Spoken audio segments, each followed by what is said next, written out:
기도하시겠습니다. 나는 부활이요 생명이니 저에게 부활을 소망으로 주시고 그 사랑을 이루어심에 감사를 드립니다. 특별히 하나님, 저희를 그 구원의 은혜 가운데 주의 사랑을 만나게 하시고 그 사랑에 감사하여 주님의 모습을 본받아 사랑하는 제자들의 발을 씻기는 자리로 불러주심에 감사드립니다. 하나님, 또한 저희가 감사할 것은 언제 끝날지 모르는 긴 터널이 지나가고 이제 다시 소망의 자리에 우리가 서게 됨을 볼 때에 감사를 드립니다. 저희가 먼저 하나님 말씀과 기도로 무장하고 무엇보다도 뜨거운 사랑으로 사랑하는 자들을 위해 섬길 수 있는 저희 교사들이 될 수 있도록 주여 인도하여 주시옵소서. 2022년 상반기 배울래요 섬길래를 통하여서 저희들의 삶 가운데서도 변화가 일어나게 하시고 무엇보다도 하나님 말씀으로 새로워지며 하나님의 비전을 만날 수 있는 자리가 될 수 있도록 인도하여 주시옵소서. 오늘 세우신 주의 종을 위해 간구하오니 사랑하는 김상수 목사님께서 미래 세대와 통일 교육이란 주제로 강의하실 때에 그 말씀이 우리 신앙 가운데 도전이 되게 하여 주시옵소서. 또한 다음 세대를 향하신 하나님의 비전을 만나고 뜻을 깨달아 저희가 더 감사함으로 사랑하는 어린 영혼들을 섬길 수 있는 저희 교사들이 될 수 있도록 인도하여 주시옵소서. 저희 교육부 교사들을 사랑하시고 축복하신 하나님, 더욱더 우리가 주님 앞에 기도하고 원하는 것은 하나님께서 보여주신 그 참사랑의 그 은혜를 함께 나눌 수 있도록 인도하여 주시옵소서. 그리하여 하나님의 사랑에 그 넓이와 길이와 깊이와 높이를 체험하게 하시고 그 사랑을 주님 제자들의 발을 씻기신 주님과 같이 삶의 자리에서 직접 뜨겁게 사랑하는 저희 교사들이 될 수 있도록 인도하여 주시옵소서. 성령 충만한 가운데 이 시간을 보내길 원합니다. 각자에게 하나님 성령을 불어넣어 주셔서 말씀 하나하나가 우리 삶 가운데 길이요 진리요 생명이 되신 예수님을 만날 수 있는 은혜가 될 수 있도록 주님 인도하여 주시옵소서. 감사드리며 예수님의 이름으로 기도합니다. 네, 감사합니다. 네, 오늘 강의를 들려주실 분은 김상수 목사님이신데요. 저희 배울래요 섬길래요 안내를 통해서는 북새통 북한을 새롭게 알면 통일이 보인다의 저자로 소개를 해드렸는데요. 오누리 교회 탈북민 사역인 하나 공동체를 또 오래 섬기셨고요. 현재는 대전 오누리 교회를 담당하고 계십니다. 오늘 목사님을 통해서 미래 세대와 통일 교육이라는 주제로 또 귀한 강의 청해 듣도록 하겠습니다. 네, 목사님 나와주실 때 박수로 환영해 주세요. 목사님. 네, 반갑습니다. 감사합니다. 소개받은 김상수 목사라고 합니다. 이렇게 귀한 또 안양제일교회 최현준 담임 목사님, 또 우리 교육부 총괄이신 곽상환 목사님, 또 너무나 존경하고 사랑하는데 이렇게 귀한 또 영적인 나눔과 또 교제할 수 있어서 너무나 감사드리고, 특별히 다음 세대를 또 미래 세대를 또 예수님의 겸손과 또 온유로 섬기시는 우리 귀한 교사 선생님들 한 분 한 분을 주님의 이름으로 축복합니다. 오늘 제가 여러분들과 함께 나눌 강의 제목은 북한에 대한 조금 이해와 또 통일 교육에 대해서 미래 세대 우리가 어떻게 우리가 준비하면 될까, 조금이나마 제가 많이 알지는 못하지만 여러분들에게 주어진 시간 안에서 최선을 다해서 한번 같이 나누고 또 배워보는 시간을 갖도록 하겠습니다. PPT 자료를 여러분들에게 이제 먼저 보내드렸는데 자료 혹시 띄워줄 수 있는지, 준비가 되셨는지 모르겠는데.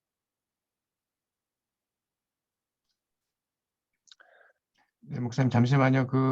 PPT 자료를 한 3분 정도 걸릴 것 같습니다, 목사님. 아, 그렇군요. 네, 그러면은 올리는 동안에 제가 간단한 이제 인트로 이야기를 하면서 그렇게 좀 한번 하도록 할게요.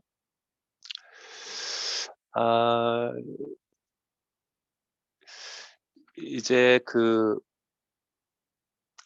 우리가 미래 세대에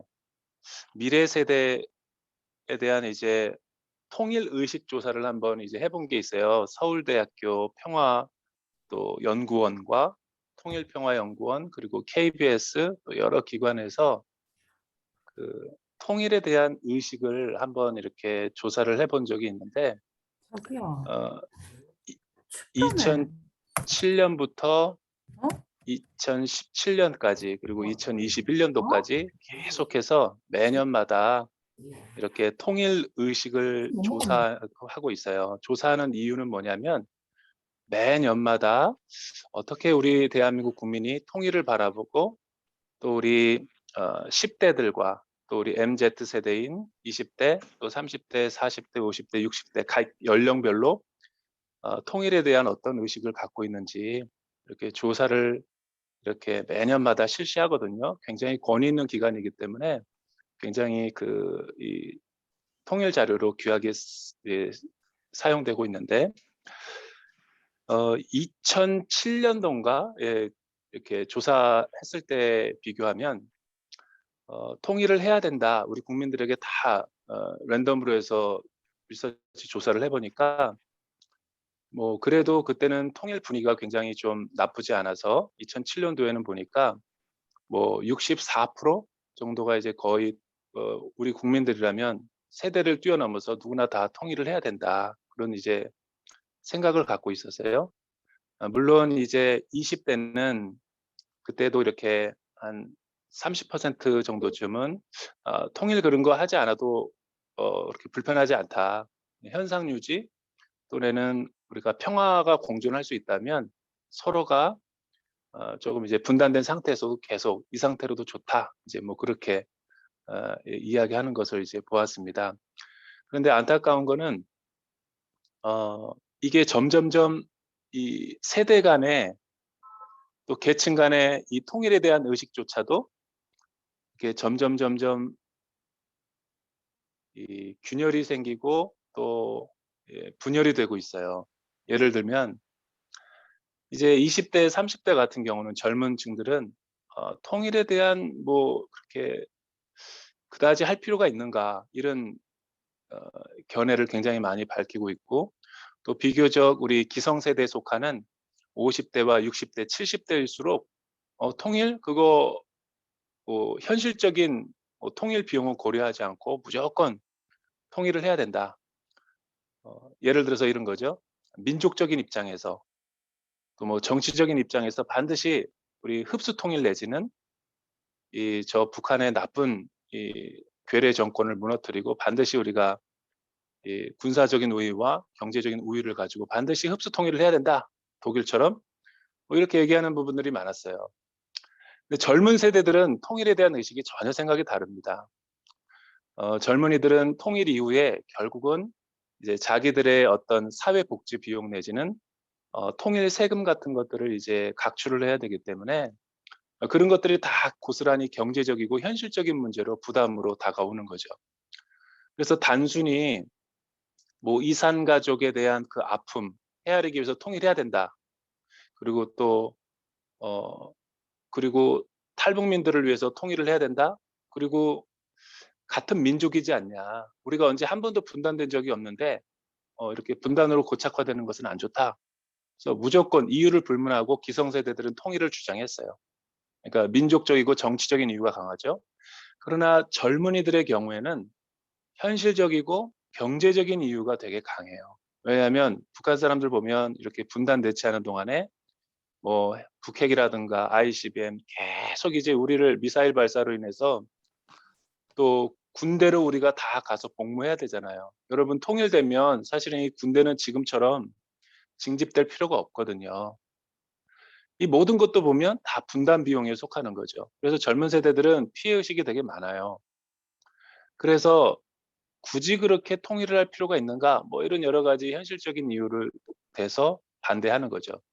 근데 이제 10년이 지나고 15년이 지났어요. 2021년도 점점 이 통일을 해야 된다보다 이 통일을 하지 말아야 된다라는 게 훨씬 더 부정적인 견해가 많아지고 있죠. 이런 거를 어떻게 바라봐야 되는가? 그래서 여러분 남부 간의 갈등도 있지만 이제 남남 갈등도 있는 거예요, 사실은. 우리 남한 사회의 사회가 통합되지 못하니까 통일의 당위성을 이야기할 수가 없는 거죠. 설득력이 떨어지는 거예요. 그리고 국론이 통일이 안 되고. 그런데 제가 이 미래 세대와 통일 교육을 준비하면서 새롭게 알게 된 것은 우리 청소년들에 대한 통일 의식을 조사해 봤거든요. 여기서 청소년이라고 하는 것은 이제 12세부터 19세까지 대학생 가기 전까지를 이야기하는 겁니다. 우리 이 친구들에게 물어봤더니 정말 전쟁을 겪지 않고 또 현실적인 문제가 그렇게 크지 않은 지체들이다 보니까 또 마음이 되게 순수하잖아요. 통일에 대해서 부정적인 것보다 긍정적인 것들이 훨씬 더 많아요. 제가 이걸 보고 뭘 알았냐면 아, 이 다음 세대, 미래 세대에 대해서는 이 지금 MZ 세대와 기성 세대는 이 통일에 대한 이견들이 이렇게 다른데 이 만약에 통일이 된다면 누가 가장 큰 수혜자가 될까? 이 통일 이후의 시대를 누가 가장 이 주역이 돼서 살아갈까? 청소년입니다. 미래 세대. 그러니까 미래 세대는 어 부정적인 것들이 많이 없고 그러나 뭐 이렇게 긍정적인 것도 그다지 많지는 않지만 만약에 우리 선생님들이나 우리 교육자들이 통일에 대한 교육과 당위성 또 영적인 관점에서 복음 통일에 대해서 우리가 잘 풀어서 설명만 해준다면 저는 이들이 진짜 통일의 주역이 될 수 있다라고 생각합니다. 사실은 통일을 이루기 위해서 가장 중요한 게 정치적인 어떤 이해라든가 또 정치적인 담합, 우리 정치인들이 서로 뭐 국가 이념 체제가 뭐 이렇게 하나가 돼야 된다. 이거보다 더 중요한 게 뭐냐면 그 나라 국민들이 통일을 진짜 원하는가. 이게 진짜 중요한 포인트거든요. 그런 의미에서 우리가 먼 거시적인 관점에서 청소년들을 우리가 바로 통일 교육을 시키면 저는 분명히 통일이 더 앞당겨질 거라고 생각합니다. 자, 그러면 이제 한번 우리가 분단된 한반도의 모습을 객관적으로 한번 좀 보도록 하죠. 예, 우리 다음 페이지 한번. 제 얼굴만 너무 강하게 나오네. 예, 이거죠. 여러분, 이 사진을 많이 보신 분들이 있을 거예요. 인터넷상도 많이 이렇게 뭐 돌아다니고 있고. 근데 이 사진을 누가 가져온 거냐면 트럼프 대통령이 북한과 이렇게 정상회담 할 때 김정은 우리 씨를 만날 때 이 사진을 갖고 온 거예요. 위성에서 찍은 한반도의 모습. 여러분, 남한과 중국에 보면 동북 삼성에 보면 굉장히 그 전기나 이렇게 불이 환하게 켜져 있는데 북한을 보시면 까맣잖아요. 마치 흑암에 덮인 것처럼. 그리고 뭐 평양이나 조금 이렇게 불빛이 들어올까? 그래서 실제로 북한 사람들은 이거를 의식하지 못하고 있어요.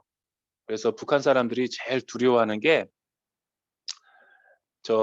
그 압록강 쪽이나 두만강 쪽에 중국에서 바라볼 때의 이런 어떤 그 북한에서 바라볼 때 그 중국에 있는 도시의 불빛 이런 걸 되게 싫어한다 그래요.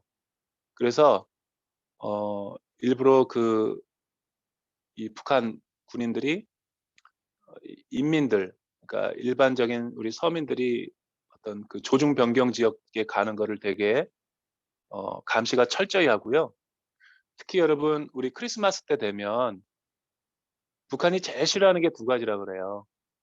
그 38선의 그 어떤 지금 분단되어 있는 그 위치에서 우리 교회에서 개신교 교회들이 막 크리스마스 축 성탄 아기 예수님 오셨다 그래가지고 막 큰 트리를 이렇게 걸어 놓잖아요. 그리고 이렇게 확성기를 통해 가지고 계속 대북 방송을 하잖아요.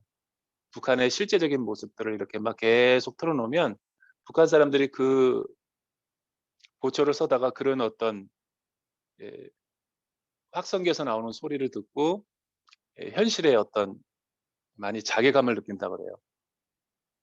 그리고 확성기 문제가 굉장히 크고 또 하나는 뭐냐면 북한 군인들이 우리들은 이렇게 어두운 곳에서 사는데 전기가 우리는 되게 부족한데 저 남조선 사회는 분명히 우리보다 더 못 산다고 미 제국주의에 이렇게 앞잡이 노릇을 하느라고 매판 자본론에 의해서 돈도 없고 제대로 못 먹는다라고 들었는데 저는 우리보다 이렇게 더 환한 곳에서 산다. 그러니까 이걸 제일 두려워하는 거예요. 그래서 공식적으로 북한이 남한에게 투리를 못 걸도록 환한 불빛 비추지 못하도록 그 38선 부근에 공동 경비 구역에다가 그렇게 요청을 했어요. 그러니까 제일 두려워하는 거죠, 그게. 그 다음 한번 보시죠. 그러면 만약에 이 트럼프 대통령이 이 김정은에게 이런 위성 사진을 보여줬다고 그래요. 만약에 당신이 비핵화를 추진하고 한미일 공동으로 해서 또 세계 글로벌 국가들이 북한에게 투자를 유치해서 이렇게 자유 평화를 유지하고 완전 개방으로 나가면 얼마 못 돼서 북한이 이렇게 변화될 것이다. 비전을 제시한 거죠.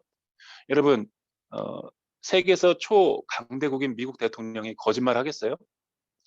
충분한 이 백 데이터를 갖다가 근거로 해서 연도별로 어떻게 GDP가 올라갈 것인지 구체적으로 말을 해줬다고 그러더라고요. 관광 사업과 이런 것들이 어떻게 될 것이며 그렇게 해서 이제 통일된 한반도의 통일 이전의 우리 분단된 모습과 통일된 한반도의 모습 이 두 가지를 보면 여러분들은 어떤 생각이 드세요? 우리가 통일을 하지 말아야 될까요? 아니면 반드시 통일은 어떤 하나님의 그 뜻 가운데서든지 이루어져야 된다라고 생각할까요? 통일 회의론자도 있어요. 굳이 그렇게 많은 대가를 지불하고 통일을 할 필요가 있는가? 그런데 그거는 하나 성경적인 관점도 아니고 복음적인 관점도 아니고 또 하나님 나라의 관점을 봐서는 그거는 매우 나쁜 생각이에요.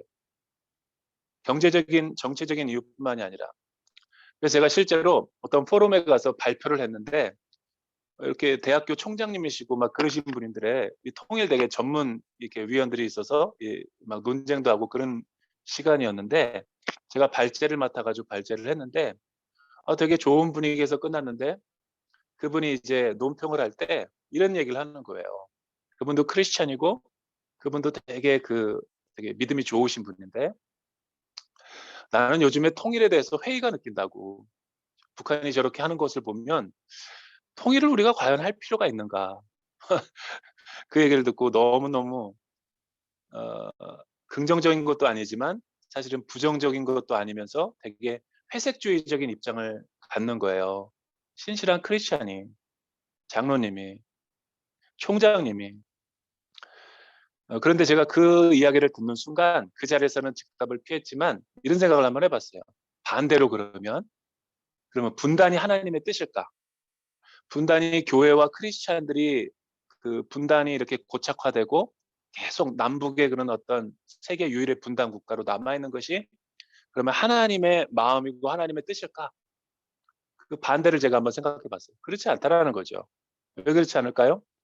그건 내 주관적인 생각이 아니라 성경을 읽어보아도 여러분 하나님의 나라가 우리 가운데 임하면 십자가를 통해서 하나님의 샬롬이 임하거든요. 샬롬은 뭐 전쟁이 안 일어나거나 세상에서 말하는 그런 평화를 의미하는 게 아니에요. 부족함이 없는 상태예요. 어떤 결핍이나 부족함 또 인간 세계에서 일어나는 모든 어떤 부정적인 것들이 완전히 없는 상태. 왜냐하면 하나님이 왕이 되셔서 그 나라와 그 사람, 우리의 마음을 통치하시고 다스리기 때문에 하나님과의 관계가 올바로 맺어진 상태이기 때문에 샬롬이 임하는 거죠. 그러니까 거기서 기쁨이 있고 행복이 있는 거죠. 그런데 여러분, 우리 남한 사회는 비록 이렇게 뭐 잘 먹고 풍요로운 시대에 살아가고 뭐 자유민주주의 세계에 살아간다고 그래서 우리 동포인 북한을 저렇게 굶주리고 헐벗고 인권도 없는 저 곳에서 이렇게 바로와 같이 학대당하고 있는 저 애굽의 백성들처럼 저런 거를 그냥 관망만 하고 지켜보는 것이 교회와 그리스도인들의 책임인가요? 그러니까 그 회의주의적이고 회색주의적인 입장은 완전히 잘못된 거죠. 제가 말하려고 하는 요지는 뭐냐면 이 강의의 결론이기도 한데 통일은 하나님의 뜻이죠. 이 분명한 입장을 가지고 우리가 북한 문제라든가 또 통일 문제, 통일 선교 문제를 미래 세대를 생각할 때 우리가 희망을 노래할 수 있는 거예요. 자, 그러면 제가 지금 이렇게 통일에 관한 굉장히 다양한 입장들이 있거든요. 세상에서 논의하는 바라보는 통일의 입장, 그리고 또 한국 교회가 지난 130년 동안 분단된 우리 이 조선 75년 동안의 이 분단된 입장에서 계속 우리가 지금까지 오면서 어떻게 우리 믿음의 선배들은 교회에서는 이 분열된 국가를 하나로 모으기 위한 어떤 이 교회의 입장을 대변해 왔는가, 그런 것들을 한번 제가 조금 이제 4가지 관점을 이야기해 보려고 그래요. 통일을 바라보는 관점에는 크게 4가지가 있습니다. 먼저 이 정치적인 관점이죠. 다음 페이지를 넘겨주시면 감사하겠습니다. 여러분, 어떤 통일을 바라보는 관점인데 다음 페이지를 넘겨주면 이 정치적인 관점이 있는데, 정치적인 관점인 뭐를 의미할까요? 정치적인 관점은 이런 거예요. 사회 이렇게 사회주의 입장에서 고려 연방제를 북한이 자꾸만 이렇게 제시하잖아요. 그리고 남한은 남한 사회 우월한 체제인 어떤 자유민주주의, 시장 경제를 중심으로 해서 서로 통일을 해야 된다. 이렇게 서로 왈가왈부를 해요. 그리고 처음에는 이제 이 2가지 입장을 다 내려놓고 먼저 이렇게 남한의 5천만 명, 북한의 2,500만 명이 다 통일을 하나를 이렇게 일단은 38선을 없애서 자유왕래를 한 다음에 어떤 국민들에 의해서 투표에 붙이자, 이런 식으로 이제 북한도 제안하고 남한도 그것을 이제 수용했던 적이 있었어요. 우리 그동안에 우리 대한민국의 통일 정책을 보면 진보적인 입장과 보수적인 입장에 따라서 매번 이런 게 바뀌지만, 크게는 중요한 포인트는 뭐냐면 이 정치적으로 통일이 되는 것이 과연 바람직한 것일까? 국민들의 의견들은 무시하고 소수의 유력한 정치인들이 모여가지고 밀실과 어떤 담합을 통해 가지고 정치적인 딜을 통해서 어떤 그거를 가지고 통일을 하게 되면 진정한 통일을 할 수 있을까? 역사적인 사례가 있어요. 베트남 같은 경우죠.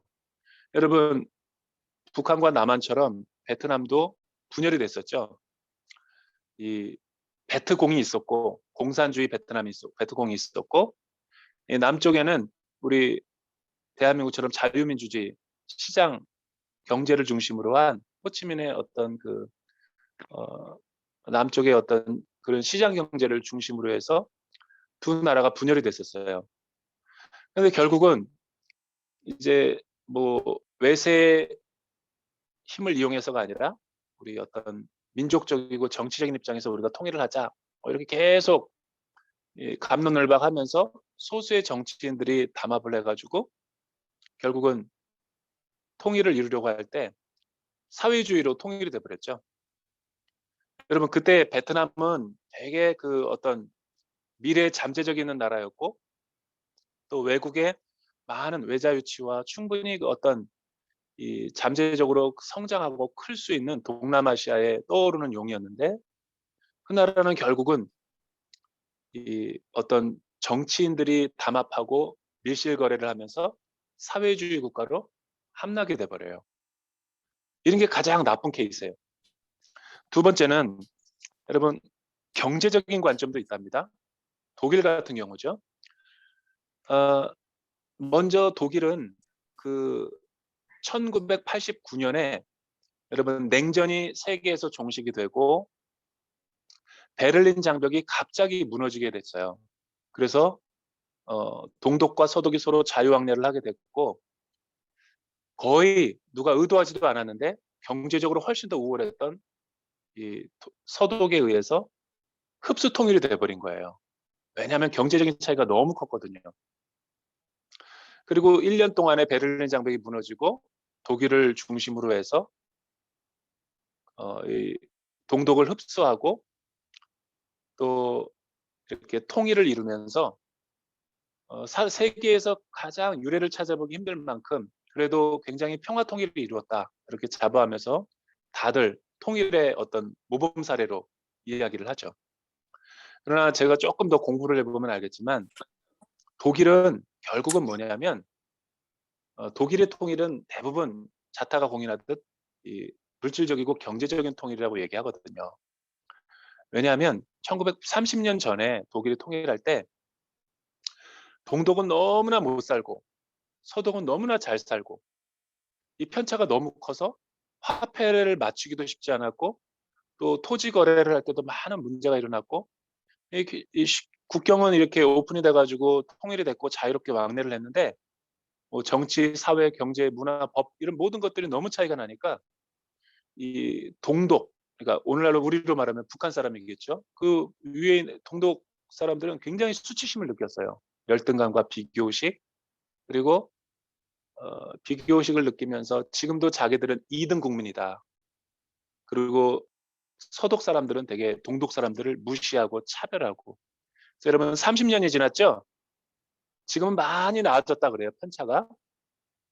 독일의 경제에 30년이 지나니까 동독이 80% 수준까지 올라왔다 그래요. 지금 경제적으로는. 그러니까 대부분 보면 겉으로 보면은 다 와 대단하다 그래도 30년 만에 이렇게 경제적인 차이를 극복하니까.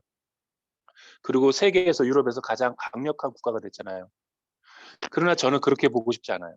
왜냐하면 영적인 문제로 우리가 한번 바라보면 여러분 그 경제적인 거는 80%로 이끌어 올라왔지만 30년 전에 동독의 크리스찬 숫자와 30년 전에 서독의 크리스찬과 교회 숫자를 비교해 봤을 때 30년 전보다도 훨씬 더 교회 숫자가 줄어들고 30년 전보다 훨씬 더 성도들 숫자가 줄어들었대요. 자, 이게 과연 우리나라가 남한과 북한이 통일했을 때 통일에 대한 드림과 비전일까? 저는 독일을 되게 좋아하는 나라지만 제가 봤을 때는 아니에요. 왜냐하면 성경적이지가 않고 하나님 나라의 관점에서 아니기 때문에. 여러분 돈만 많이 이렇게 북한에 문이 열렸을 때 세계에 많은 이렇게 기업들이 투자하고 또 자유 공간이 돼서 누구나 가서 북한에 가서 살 수도 있고 그렇게 돼서 물질적으로 어떤 경제적인 목적으로 통일을 하면 2,500만 북한 사람들은 반드시 자본주의의 더 우월한 남한 사회에 의해서 먹잇감이 되고 말 거예요. 그건 굉장히 바람직하지 않은 거죠. 그 다음 보면 이런 또 통일을 이야기하는 사람이 있어요. 민족적인 관점. 우리 한국 사람이 굉장히 이런 파토스가 강해요. 왜냐하면 여러분 우리나라 5천만 인구 가운데 1,200~1,300만 명이 이산의 가족을 다 이렇게 두고 있어요. 그러니까 5명 중에 1명꼴이 그렇다라는 거예요. 우리 부모님, 우리 할아버지, 할머니, 또 우리 친정과 시댁 뭐 이렇게 친인척들을 쭉 이렇게 한번 찾아가 보면 반드시 거기에는 6.25 전쟁의 찬장을 통한 이산가족 내지는 혹은 이 생명을 잃어버린 전쟁으로 인해서 그런 전쟁고아들이 되게 많아요. 그렇기 때문에 우리 대한민국 사회의 대부분 기성세대들은 어떤 향수가 있냐면 북한이 아무리 저렇게 잘못하고 아무리 저렇게 막 그 살상 무기를 만들다 하더라도 그런 거 중요하지 않고 고향으로 돌아가고 싶다. 나 죽으면 저 파주 동산에다가 묻혀져서 저 북한을 북향을 바라보면서 뼈를 묻어달라. 이런 어른들 장례도 제가 많이 치러봤어요. 그러니까 북한의 고향과 가족과 친인척을 두고 오신 분들은 자기 고향을 못 잊어요. 그러니까 이런 분들의 뜻은 항상 여러 가지가 중요하지 않고 같은 민족, 동족이기 때문에 통일을 해야 된다. 이렇게 주장하는 거예요. 한때는 설득력이 있었어요.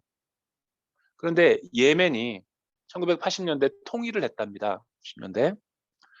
그런데 이 예멘이라는 나라가 통일을 했어요.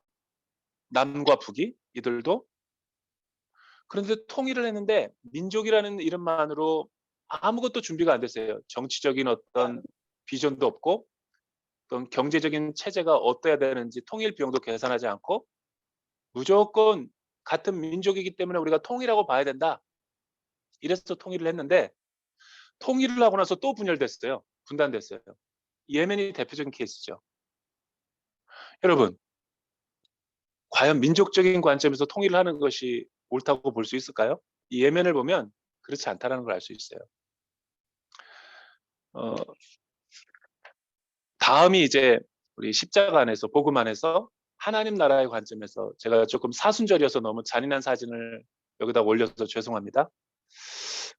이 자기 희생적이고 또 하나님과 인간에 있는 죄 문제를 해결할 수 있는 어떤 속죄적인 그리고 어떤 그 헤세드의 조건 없는 사랑 또 값없는 은혜의 선물로서 우리에게 어떤 구원하여 주신 그 하나님의 사랑이 아니면 십자가의 용서의 사랑이 아니면 사실은 통일을 해도 그렇게 유의미한 결과를 얻을 수 없다.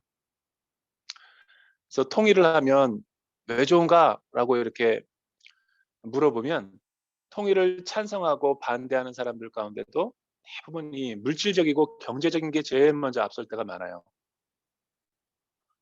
통일은 잭팟이다. 그래서 통일을 하면 무조건 좋다. 통일을 하면 안 된다. 왜냐하면 내가 세금 더 많이 내야 되고 통일 펀드를 내야 되고 사회복지 비용 우리가 다 연금으로 돼야 되는데 우리는 그렇게 싫다. 그렇게 이야기하는 사람도 있어요. 여러분 이런저런 걸 다 따져서 우리 교회와 그리스도인들은 어떤 성경적인 입장 또 어떤 그 하나님 나라의 관점에서 통일을 지향해야 되냐면 정치적인 것도 아니요. 또한 경제적인 이유도 아니요. 또한 민족적인 이유도 아니고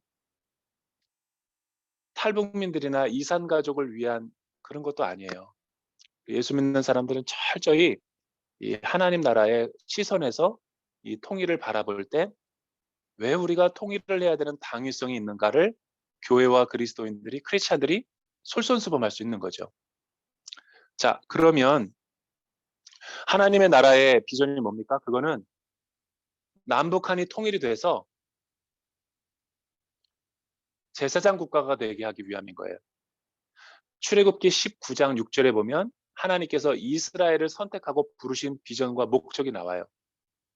그러니까 히브리 노예들에 불과하고 나그네 됐던 너희를 세계에서 가장 가난하고 힘없고 연약한 민족을 내가 보물로 또 이스라엘은 하나님의 눈동자라고 내가 너를 불러준 이유는 멀리 있던 너희를 내가 나에게로 가까이 데려온 이유는 너희가 제사장 나라가 돼서 열국에 하나님의 나라를 세우기 위한 것이다.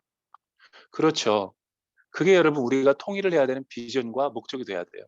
쉬운 말로 얘기하면 남북한이 통일이 돼서 경제적으로는 서로 고통을 당하고 서로 중간에 또 과도기적으로 많은 대가가 지불된다 할지라도 통일을 해야 되는 이유는 하나님의 나라의 어떤 선교사가 되기 위해서 이 나라와 민족이 이렇게 하나가 돼서 또 어떤 물질적으로 많은 또 어떤 이 블레싱을 받아서 우리가 잘 먹고 잘 살기 위한 것이 아니라 세계 여러 나라 열방들을 주의 복음을 전하기 위해서 그런 비전이 하나님 나라의 비전이 돼야 된다는 거예요.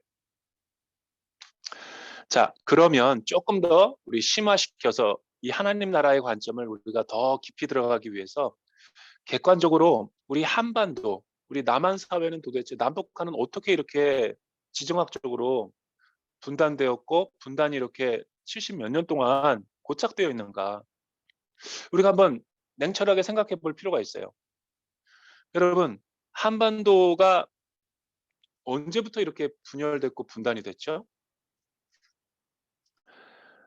이 원래 우리 한반도는 지정학적으로 너무 중요한 위치에 있었어요. 역사적으로. 그래서 주변의 열강들과 강대국들이 늘 이 대륙으로 진출하고 해안 국가는 대륙은 해안 국가로 이렇게 뻗어나가기 위해서 그 길목이었던 이 한반도를 차지하고 싶어서 수많은 어떤 외세의 침략과 공격들이 되게 많아요. 예를 들어 볼까요? 이제 그래도 비교적 그래도 먼 역사가 아니라 가까운 우리가 역사로 배운 역사를 한번 되짚어 보면 1592년에 임진왜란 있죠. 임진왜란의 역사를 한번 다음 장을 넘겨줘 보실래요? 이 명랑이라는 어떤 이 최민식의 이런 어떤 사진을 커트를 한번 제가 봤는데, 여러분 이 일본이 섬나라잖아요. 열도. 1592년에 토요토미 히데요시가 20만 명을 이렇게 양병을 만들어서 우리 조선에 침입을 해서 약 7년간 수탈을 하고 침략 전쟁을 일으켰죠. 너무너무 수치스러운 역사였죠. 너무나 많은 사람이 희생을 당하고 무고한 민간인이 죽음을 당했어요. 이순신이 이제 나라를 지켰죠. 왜 이런 침략 전쟁이 일어났는가? 해양 국가였던 일본은 대륙으로 진출하고 싶었거든요. 그리고 또 그 여러 가지 그때 이 중국은 어떻게 해서든지 이 해양 나라로 뻗어가고 싶었거든요. 그러니까 이 대륙 국가와 해양 국가가 서로 충돌한 길목이 바로 임진왜란이죠. 우리 다음 장을 보여주면 청일 전쟁도 있습니다. 또 얼마 지나지 않아서 중국이었던 그때의 청나라와 또 이 일본이 세력을 키우고 이 군사를 증강시키고 군비를 증강시켜가지고 또다시 역사의 길목에서 만나죠. 청일전쟁. 그런데 중요한 것은 뭐 중국에서 만나거나 일본에서 만나면 돼요. 그런데 꼭 이 한반도 땅에서 전쟁을 일으킨단 말이에요. 왜냐하면 우리나라는 약소국이었기 때문에. 1894년 이 청일전쟁에서 일본이 승리하죠. 그래서 대동아 전쟁을 일으키는 이 첫 번째 사례가 돼요.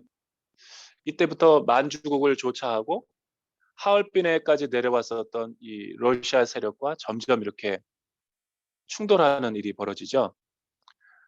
그래서 1904년, 여러분 20세기 초에 가면 그 다음 장에 가면 이제 러일 전쟁이 또 일어나요. 근데 놀라운 것은 이 러일 전쟁에서 누가 이기냐면 일본이 이겨요. 엄청난 거죠. 왜 이런 일본이 어떻게 이렇게 강대국으로 자리 잡게 됐을까? 세계사를 보면 우리 한국 사람은 그렇지 않아요. 우리 한국 사람은 여러분 중국이 거의 15억 인구고 뭐 지금 뭐 GDP로 따지면 세계 2위 국가고 뭐 문화 강국뿐만 아니라 군사 강국이고 경제 강국이죠. 일본은 여러분 한때 세계 뭐 1, 2위 경제 대국이었어요. 뭐 30년 동안의 그 버블 경제여가지고 일본이 굉장히 그 경제적으로 굉장히 악화일로를 걷고 있었거든요. 30년 동안. 근데 우리나라는 계속 성장했었고, 그런데도 지금 GDP를 보면요. 4배나 차이 나요. 일본이 더 많다라는 거예요. 2000년도 제가 일본을 갔었는데 2000년도인데도 일본과 한국의 차이가 너무 난 거예요. 그 이후 매년 일본을 갈 때마다 그 차이가 좀 좁아지는 거예요. 그런데 우리는 계속 성장했잖아요. 일본은 계속 추락하고. 그런데도 불구하고 많이 좁혀졌다는데도 4배 차이 나는 거예요. 제가 말하려는 이유는 뭐냐면 그런데도 전 세계에서 중국과 일본을 무시하는 나라는 우리나라밖에 없어요. 우리나라는 그냥 자존심 하나, 큰 소리로 하나. 그러니까 뭐 한일 축구를 한다 그러면은 뭐 이유를 불문하고 이겨야 돼. 지면 감독 경질이야. 거의 뭐 전쟁 수준으로 치르죠. 중국도 늘 현실적으로 보면 되게 늘 당하는 게 많은데 늘 중국을 무시하는 마음이 우리나라에 많아요. 되게 독특한 민족성이죠. 근데 여러분, 일본은 제가 일본을 이렇게 자주 가는 기회가 있어가지고 일본도 한번 공부해 보니까 재미로운 것은 이 일본은 명치유신을 통해서 근대화를 빨리 이루어요. 서구 문물을 빨리 받아들이죠. 우리나라는 쇄국 정책을 폈는데, 그런데 명치유신을 통해 가지고 근대화에 성공한 일본은 되게 빠르게 유럽과 서구 문물을 받아들여 가지고 모든 이 문명과 그런 것들을 고도로 발달시켜요. 그러니까 1904년, 1894년 때 강대국들을 이길 수가 있었죠. 그래서 일본은 지금도 자기들을 뭐라고 생각하냐면 아시아라고 생각 안 해요. 유럽이라고 생각합니다. 서구에 속했다고 그래요. 일본을. 아니 G7 국가에 일본이 왜 가요? 나는 그거 볼 때마다 이상하더라고요. 자기들이 서구 국가의 축이라는 거죠. 그래서 전쟁을 일으킨 명분이 뭐였냐면 러일 전쟁과 청일 전쟁. 우리가 유럽인데 서구화 됐는데 미개한 이 아시아의 국가 중국과 한국을 계몽시키겠다라는 거였죠. 그게 대동아 공영이잖아요. 어쨌든 중요한 것은 러일 전쟁도 이겨버려요. 그래서 일본이 그냥 강력한 제국이 돼버리죠. 그리고 나서 1910년에 한반도에는 무슨 일이 일어났는가? 한일합방이 일어나요. 고종 황제가 그냥 식물 어떤 권력을 갖고 이완용 같은 사람이 그냥 민족을 팔아먹고 뭐 고종 황제의 어떤 옥새를 갖다가 찍어서 불법으로. 한일합방의 의미는 뭐냐면 우리 국가의 주권이 없어져 버린 거예요. 법적인 전 세계 국가에서 법적인 지위와 주권을 잃어버린 거예요. 여러분, 나라에게 있어서 주권이 얼마나 중요하냐면요.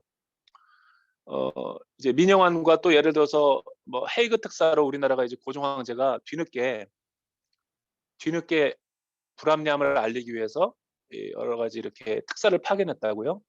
그런데 여러 가지 유럽과 다른 서구 나라에서 이미 지도에서 우리나라를 없애버렸어요. 왜 없애버렸느냐? 주권이 없다고. 여러분, 송기정 우리 마라톤 선수 잘 알 거예요. 주권이 없었어요, 우리나라에. 월드컵 독일의 올림픽에 출전했는데 우리나라는 그때부터 일장기를 다 갖고 다니는 거예요. 그게 뭐냐면 주권 상실이라는 거예요. 합법적인 나라가 아니라는 거예요. 그럼 누가 합법적인 대리를 해요? 일본. 엄청난 수치죠. 한일합방. 그리고 여러분 한번 보세요. 2차 세계대전이 끝나고 1945년 8.15 해방을 맞아요. 8.15 해방. 그런데 그때 제가 보면은 8.15 해방 때 통일할 수 있는 기회가 있었던 거예요. 그래서 세계 여러 나라는 다 통일했다고요. 근데 우리나라는 그때 어떤 상태였냐면 해방 공간이 그때부터 분열이 일어났죠. 그러니까 뭐 자유민주주의를 할 것이냐, 사회주의를 할 것이냐, 어떤 이데올로기나 이념을 선택해야만 됐었어요. 그때 우리나라가 서로 물고 뜯고 싸웠어요. 교회도 싸웠어요, 교회도. 최근에 우리 뭐 이렇게 촛불 집회, 태극기 집회하면서 막 싸웠죠. 이런 것처럼 싸웠어요, 교회가. 여러분, 45년부터 50년 한국 전쟁 6.25가 일어나기까지 5년이라는 시간이 있었단 말이죠. 충분히 통일할 수 있었죠. 크리스천들과 교회만 깨어 있어도 가능했었어요. 다 잃어버렸죠. 그 다음 페이지 넘겨보실래요? 그러고 나서 어떻게 됐어요? 남북한이 단독 정부를 세웠어요. 남한은 48년도 8.15. 왜냐하면 북한이 계속 회유를 했는데 반대했어요. 남한이 먼저 단독 정부를 세웠어요. 분열의 첫 단추를 낀 거죠. 그러자 북한에 있는 세력들이 자기들도 9월 9일 날 유엔에다가 단독 정부를 공표했죠. 이거 되게 부끄러운 거예요, 사실은. 좋은 게 아니죠. 이게 결국은 분열의 씨앗이 된 거죠. 그 다음에 무슨 일이 일어났습니까? 다음 페이지 넘겨주면 우리가 잘 아는 6.25 한국 전쟁. 너무 일어나지 말아야 될 비극이 이 반도 땅에서 일어난 거예요. 왜 일어났죠? 김일성이 스탈린의 힘을 덧입고 중국의 지원을 받고 북침을 한 거죠. 북한이 침략한 거죠. 그러니까 48년의 단독 정부들을 세워놓고 한 2년간의 기간이 있었는데 그냥 어떤 그 특별한 건 없이 어떤 그 강대국 사이에서 북한은 그 북한의 어떤 단독 정부를 소련이 이제 어떤 임시 보호를 해주고 남한은 미군정이 우리 남한 사회를 보호 질서를 유지, 치안을 유지해 주는 걸로 해서 이런 분할 점령이 된 거예요. 사실은 외세가 그렇다 할지라도 우리 국민들이 서로 마음만 하나가 됐으면 통일이 됐죠. 그런데 이 외세에 힘이 없다 보니까 힘을 자꾸만 이용해서 분열을 하다 보니까 더 갈등이 심화되고 이데올로기화 돼가지고 완전히 이 전쟁만 아니었더라도 충분히 우리는 통일할 수 있는 근거가 있었는데 북한이 먼저 침략을 해버리는 바람에 전쟁을 일어나게 된 거예요. 여러분 전쟁이 얼마나 참혹한 참상인지 아세요? 전쟁이 일어나면 회복하는데 오래 걸려요. 왜냐하면 사람의 목숨을 빼앗는 거잖아요. 자산뿐만 아니라 생명을 빼앗기 때문에 굉장히 이거는 오래 가요. 독일은 통일이 됐는데 우리나라는 우리 성도님들이 맨날 북한을 위해서 기도할 때 그런 이야기를 해요. 주님, 우리는 왜 통일이 안 되는 겁니까? 언제까지입니까? 38선이. 독일은 통일을 안 경험했어요. 독일은 전쟁을 안 경험했어요. 근데 한반도에서는 북한과 남한 같은 동족끼리 총구리를 겨누고 싸웠단 말이에요. 그러니까 회복이 오래가 되는 거예요. 지금도 보면 2022년도 북한과 남한은 늘 서로 적대적이잖아요. 동포인데도. 여러분 가족끼리 재산을 가지고 싸우잖아요. 형제들끼리. 남보다 더 오래 가는 거 알죠? 자산 싸움 일어나고 부모 죽고 난 다음에 서로 유산 갖고 싸우면 평생 안 봐요. 남들은 쉽게 용서해요. 근데 가족은 용서가 안 돼요. 전쟁이 그런 거예요. 자, 그 다음 페이지 한번 보죠. 분단 문제와 남북한의 건국 과정. 이 전쟁 끝나고 나서 여러분 이제 강대국들이 서로 그 다음 페이지를 보여주면요. 이제 지금 우크라이나 밑에 크림반도죠. 크림반도에서 전 세계 이 주요 국가들이 열강들이 회의를 해요. 어떤 회의인 줄 아세요? 얄타 회담으로. 얄타 회담을 나는 얄미운 회담이라고 해요. 윈스턴 처칠 영국, 가운데가 루즈벨트 대통령, 오른쪽이 스탈린이죠. 소련, 미국, 영국 세 나라가 모여가지고 이제 이 남북한의 어떤 어떤 그 통일과 여러 가지를 놓고 이제 조금 기대하고 있었던 바가 있었거든요. 근데 8일 만에 남북한의 문제가 정리가 돼버려요. 그러니까 얼마나 우스운 거예요. 2차 세계대전이 끝나고 사실은 통일시켜줘도 됐거든요. 근데 이렇게 회의가 끝나버려요. 8일 동안에 그냥 먹고 마시고 쉬면서 좋은 날짜를 잡아서 일단은 임시 우리 그 북한은 소련이 남한은 미군이 이제 판문점 세워놓고 이렇게 서로 하면서 좋은 시를 보면서 서로 이제 민족 자결에 따라서 독립을 시켜주자. 뭐 이 정도로 그냥 가안을 통과시켰던 거예요. 그런데 이제 북한이 침략을 해온 거죠. 북한에서는 이제 그 다음 페이지 보여주면 조선민주주의 인민공화국을 세워요. 합법적으로 단독 정부죠. 근데 여러분 조선민주주의 인민공화국은 체제는 전체주의고 사회주의고 유물론에 입각한 공산주의를 말하는 거예요. 그러니까 독재자가 어떤 사회주의 방식, 전체주의 방식, 어떤 개인의 자유와 시장 경제를 도입한 게 아니라 국가가 중앙에서 배분을 해주고 이제 집단 생산을 해서 서로 골고루 평등하게 분배를 해준다는 게 사회주의 이념이죠. 그런데 전 세계에서 공산주의와 비교해 봤을 때 북한의 공산주의가 차이가 있었어요. 그 앞에 조선이 있죠, 조선. 남한에는 조선이란 말이 안 붙어요. 조선이라는 것은 여러분 유교 국가를 그대로 이렇게 숭배하겠다는 거거든요. 그래서 여러분 북한이 늘 여러분 옛날에 보면 김일성, 김정일, 김정은 3대 세습을 하는데도 전혀 저항할 수 없는 게 조선시대의 개념을 갖고 있거든요. 그래서 어버이 수령동지라고 그러잖아요.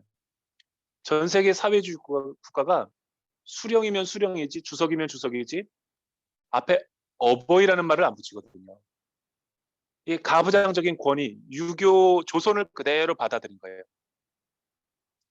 김일성이 죽었을 때 막 집단 히스테리처럼 울었잖아요.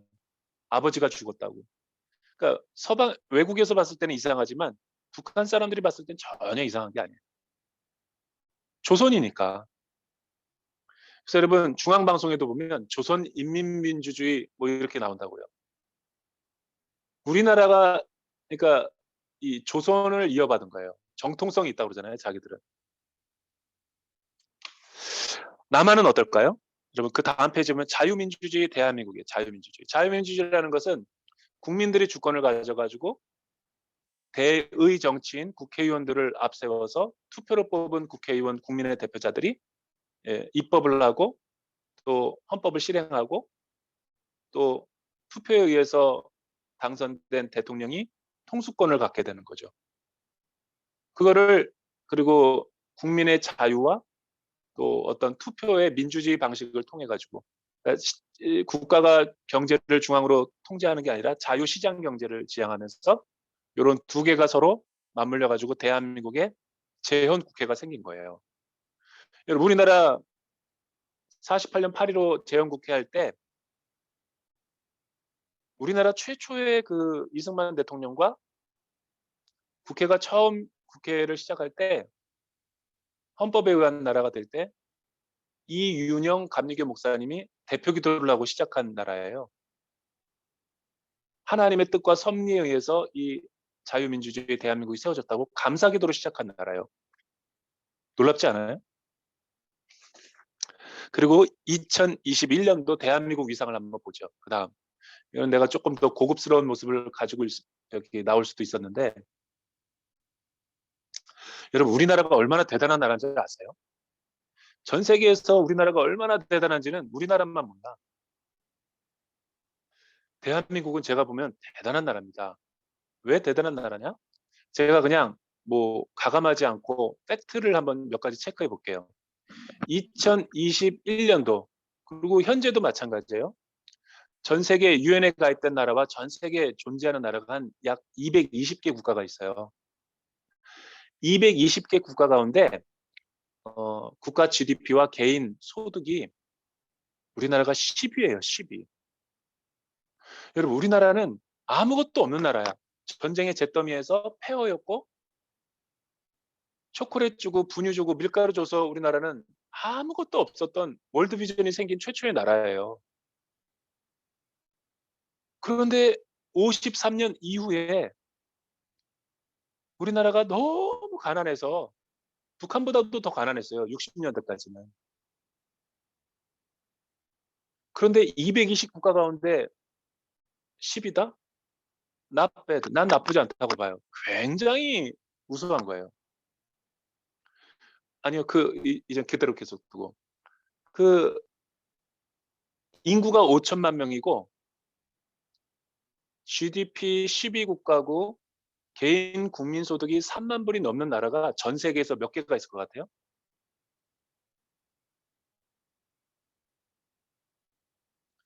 그 도표를 보잖아요. 그 나중에 여러분들 한번 보면 대부분 다 서구나 유럽이에요. 독일, 프랑스, 영국, 미국, 뭐 이탈리아. 근데 여러분 그 나라들의 특징은 근대화, 산업화의 과정을 거의 3, 400년 동안 했어요.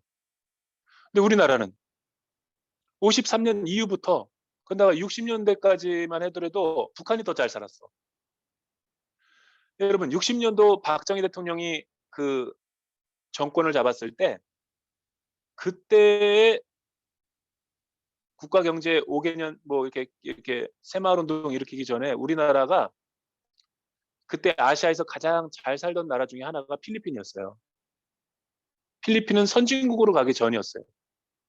60년도에 GDP를 보니까 우리나라가 아프리카 가나보다도 적었어요. 그때 뭐 7, 80달러 개인당. 그리고 필리핀은 2,000달러가 넘었어요. 근데 60년도에는 그게 굉장히 높은 수치였어요. 그래서 우리나라가 너무 가난해가지고 필리핀에서 여러분 동국대 앞에 있는 그 신라 호텔 앞에 있는 장충체육관 알죠? 너무 우리나라가 가난하다 그래서 친선 관계로 해서 필리핀이 지어준 거예요. 장충체육관이. 우리 기도회하다든가 뭐 이렇게 집회할 때 많이 가잖아요. 그 위치에 그거를 그 필리핀이 지어준 거예요. 그러고 나서 여러분 30년, 40년, 50년이 지났어요. 지금은 필리핀은 그대로예요. 우리나라는 220개 국가 가운데 12위. 게다가 여러분 50년 만에 온 인구 5천만 명이 3만 부를 넘는 나라는 G7밖에 없어요. 얼마나 대단한 나라입니까? 제가 질문을 해볼게요. 우리 안양제일교회 우리 그 교육부 우리 리더십들에게. 우리가 정치를 잘해서 이렇게 됐을까요? 아니면 근면성실해서 열심히 노력해서 이렇게 성공했을까요? 저는 하나님이 쓰시기 위해서 우리나라를 이렇게 블레싱 해준 것 같아요. 다음 페이지를 한번 넘겨보시죠. 여러분 근데 북한은 보면 지금 어떻게 하고 있어요? 핵미사일 개발과 미사일 ICBM 뭐 계속 위협해가지고 지금 세계를 어떤 평화를 위협하고 있는 나라로 전락해버렸잖아요. 여기서 질문. 왜 북한이 그렇게 핵에 목숨을 걸까요? 원래 북한은 핵 개발을 안 했어요. 핵을 포기했다고요. 베를린 장벽이 무너질 때 그때 강대국이었던 소련과 등소평과 그 고르바초프가 천안문 북경에서 회담을 하고 있었어요. 굉장히 중요한 회담이거든요. 전 세계의 외신 기자들이 다 북경으로 몰렸어요. 무슨 대담이 나오는가? 근데 그때 베를린 장벽이 무너져 버린 거예요. 자유를 추구하면서. 그리고 공산주의가 연쇄 도미노 무너진 거잖아요. 그런데 중국이 거기에 영향을 받은 거예요. 자유와 물결이. 대학생들이 시위하면서 수만 명이 죽었어요. 다 지금 감춰진 거죠. 탱크로 밀어버렸어요. 그러고 나서 등소평이 실각했다고요. 장점이 들어오고. 여러분 등소평이 작은 거인이라고 그러잖아요. 중국 경제를 거의 개혁 개방과해서 일으킨 사람이에요. 지금의 중국은 등소평 때문에 그런 거죠. 그런데 굉장히 중국의 외자 유치와 투지와 경제 모든 게 주식이 다 흔들려 버렸어요. 그 천안문 사태 때문에. 왜냐하면 서구 모든 나라들이 다 인권 탄압이라고 반대했거든요. 중국 정부는 이 정권이 흔들릴까봐 강제적으로 진압한 거죠. 그리고 그때 손잡은 게 뭐냐면 여러분 지금 한중 수교가 30년 됐거든요. 등소평이 처음으로 우리나라에게 손을 내민 거예요. 그때 노태우 대통령이었거든요. 그때 중공과 한국은 수교를 안 했어요. 급하게 잡은 게 한국 기업이에요. 왜냐하면 다 빠져나가서 국가가 흔들리는데 한국 기업이 유치를 했다라. 한국도 호재였죠. 왜냐하면 여러분 거대한 대륙이 경제적으로 서로 파트너가 되자는데 근데 문제는 북한이었죠. 북한은 끝까지 남한과 수교하지 말라고 했거든요. 반대했거든요. 김일성이. 근데 비밀리에 한중 수교가 이루어져요. 그때 김일성이 되게 화가 났어요. 그때부터 핵무기를 개발한 거예요. 그리고 김정은은 선군 체제로 해서 계속 개발을 한 거죠. 그러니까 역사의 주관자가 되시는 하나님께서 왜 이런 세계의 소용돌이를 일으켰는지는 아무도 모르지만 사실은 북한은 살 수 있는 방법이 핵이라고 봤던 거예요. 핵카드. 자, 그러면 여러분 그 다음 한번 페이지를 봐서 분단 비용과 통일 비용. 그러면 왜 도대체 우리가 그러면 어떻게 통일을 준비해야 되는가를 보면 제가 짧게 줄여서 얘기하자면 여러분 지금 우리가 점진적으로 통일을 할 때는 통일 비용이 만약에 이제 준비된 통일 또 점진적으로 통일을 하게 되면 남북한의 지금 사회적인 간접 자본에서 통일 비용이 얼마 안 들어요. 뭐 800조 정도? 그러면 통일이 가능하다 그래요. 어떤 연구기관의 보고를 보니까. 그런데 만약 갑작스럽게 38선이 무너지거나 불미스러운 일이 일어나서 흡수 통일이든가 이렇게 돼버릴 때는 2,000조가 된대. 2,000조. 그것도 일시적으로. 그런데 만약에 여러분 지금 북한이 중국에 빚이 얼마냐면 2,000조가 넘는다 그래요. 지하자원 광물 다 이렇게 팔아먹어가지고 빚이 2,000조래요. 근데 여러분 거의 통일 비용과 맞먹잖아요. 그러면 여러분 한 4,000조가 드는 거죠. 그래서 많은 사람들은 젊은 MZ 세대들은 4,000조가 누구의 이름이냐. 그거 다 우리가 떠안놔야 되는데 그래서 통일을 반대하는 거예요. 경제적인 입장에서. 그런데 통일은 잭팟이다라고 보는 사람 그래도 통일을 해야 된다. 경제적으로 통일 순편익 비용이 더 가치가 있다. 왜 그러냐면 북한의 지하 자원이 7,000조가 넘게 있대요. 그래서 뭐 계속 이렇게 통일을 해서 우리가 갚아 나가면 된다. 근데 만약 통일을 하지 않고 계속 이런 분단된 상태로 가면 여러분 뭐 국회에서 이거 조사한 거랍니다. 2016년도쯤에 한 4,600 얼마가 든대요. 57조 원. 그런데 2060년까지 통일이 안 되잖아요. 1경 4,451조 원이 든대요. 그러니까 무려 3배나 더 드는 거죠. 그러니까 제가 지금 이야기하는 포인트는 뭐냐면 우리는 되게 소박하게 생각해서 통일 안 해도 된다. 지금 우리만 나말만 잘 살면 된다. 굉장히 그것도 나이브한 생각이다. 왜냐하면 가면 갈수록 통일 비용은 더 늘어나요. 눈덩이처럼. 대가가 지불되더라도 빨리 하거나 무슨 우리가 반응을 하게 되면 그런 것들이 다 줄어들 수 있는 건데 우리는 무조건 통일을 반대해도 안 된다는 거죠. 근데 목사님 질문이 있습니다. 다음 페이지요. 목사님 질문이 있습니다. 무슨 질문인가요? 만약에 통일을 하고 싶지 누가 안 하고 싶습니까? 경제적이든 정치적이든 민족적이든 하나님의 나라 관점이든. 우리는 아무리 통일을 외쳐도 저들이 손을 안 내밀고 저렇게 반통일적으로 나오는데 누가 뭐 우리가 통일 안 하고 싶어서 안 합니까? 통일이 어떻게 그렇게 쉬운 것입니까?